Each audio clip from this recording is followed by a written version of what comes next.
Do you know what weights you should be using during your workouts, or are you like me and picking some and hoping for the best? Well, let's stop guessing. I'm gonna walk through the basics of figuring out the weights that you should be using your 1 rep max to maximize your results.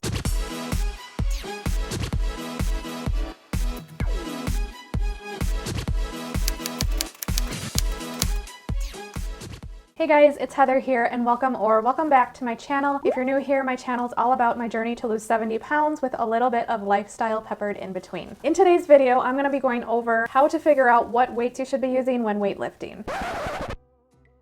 Before I get any further, I just want to make sure I put a disclaimer out there. I am not a personal trainer. I am just sharing what I am learning through Kathy and through the research that I've been doing. If you are looking to get into weight training, I highly recommend talking to a personal trainer, someone who is certified in that area. When you're new to weightlifting, it's really hard to gauge what you should be lifting or what you can lift. I know when I first started, and even now, sometimes I'm just picking up weights and hoping that they're good enough or hoping that I can lift them and having to switch them out during the set. It's not very efficient when it comes to both my workout and my results. We want to make sure we're lifting heavy enough, but not too heavy. So how the heck do we figure that out? What you're going to use as far as weights go does depend on your goals, but to get a baseline of where you're at as far as your strength, you need to take a 1 rep max test. What the heck is a 1 rep max test? Your 1 rep max is basically the highest amount of weight you're able to lift for 1 rep with good form. And if you're not sure about what good form looks like, I really recommend Kathy Friedrich. She has a spot on her website specifically for the 1 rep max test, and she has videos of all of the exercises that you could test for, and her form is always perfect, and she also explains what exactly you should be doing for each exercise. So make sure you check that out. I'll leave a link down in the description box. So the 1 rep max test is actually a formula. You can see how many reps you can do for that exercise with good form and put that in, and there's a calculation that will figure out your 1 rep max. Then based on your goal, you lift at a percent of that 1 rep max. If you are looking to build strength, you generally want to lift between 90 and 95% of your 1 rep max. If your goal is muscle size, then you'd want to be working at 80%. And then if you're working towards endurance, you'd want to work at 60 to 70% of your 1 rep max. Obviously, there is so much more than that goes into this. Kathy has a great page on her site that really goes into detail about your 1 rep max, what it's used for, how to utilize it for your individual goal. She also has a workout manager on her site, and the 1 rep max is built into that website. You do the 1 rep max testing and it saves it to your account. It's free to create an account, and this whole thing is free on Kathy's website. It makes the 1 rep max super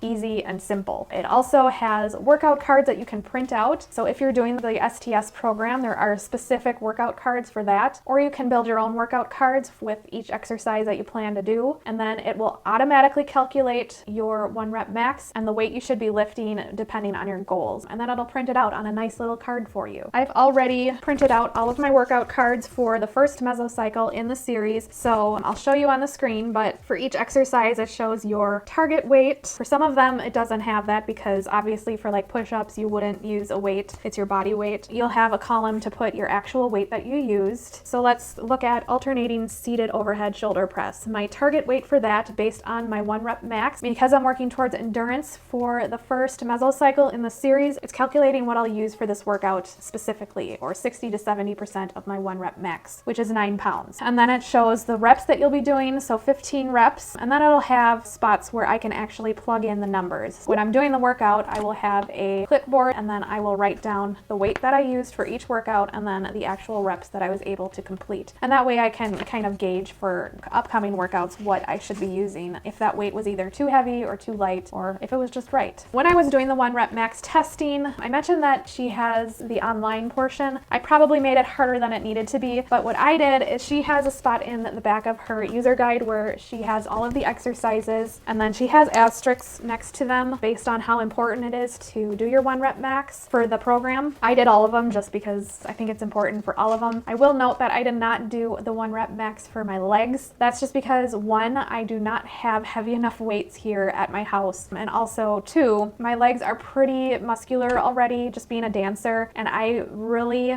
build muscle in my legs really fast. Faster than most, I think. So I am just going to be using weights that I believe to be good for my goals. I have have done quite a bit of weightlifting in the past, so I do have a general idea of what I should be lifting. So if you are new to weightlifting, I don't recommend doing what I am doing. I do recommend trying to figure out your 1 rep max for your legs as well. So when I was doing my 1 rep max, I really recommend doing 1 body part a day. It's a lot and you're gonna get really tired, so when you go to the next body part, it's not gonna be accurate. So I highlighted each body part. It was color coded. So shoulders were 1 color, biceps were 1 color, chest was 1 color, and so on. And then each day when I did the workout, it has a spot in here for the weight you used and the reps you were able to complete. So for the first exercise, an alternating seated overhead shoulder press, I used 12-pound dumbbells and I was able to do 8 reps with good form. So I put that in there and that's all I did. And then once I got through all of the exercises, I went to my computer, to Kathy's website, to the 1 rep max test website, and I logged into my account and then I put in what I was able to do.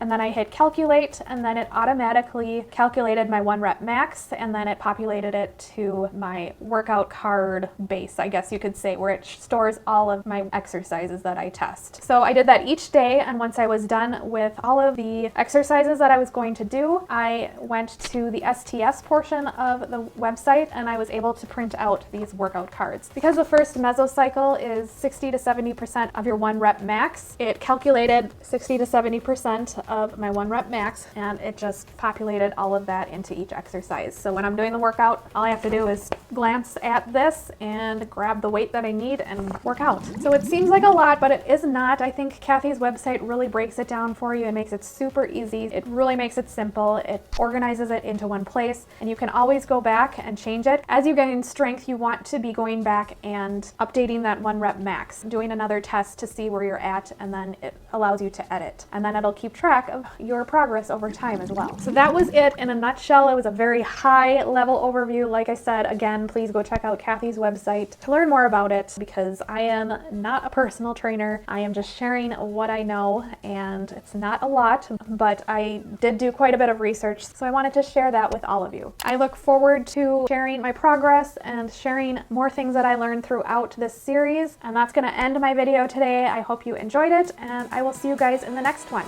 Bye!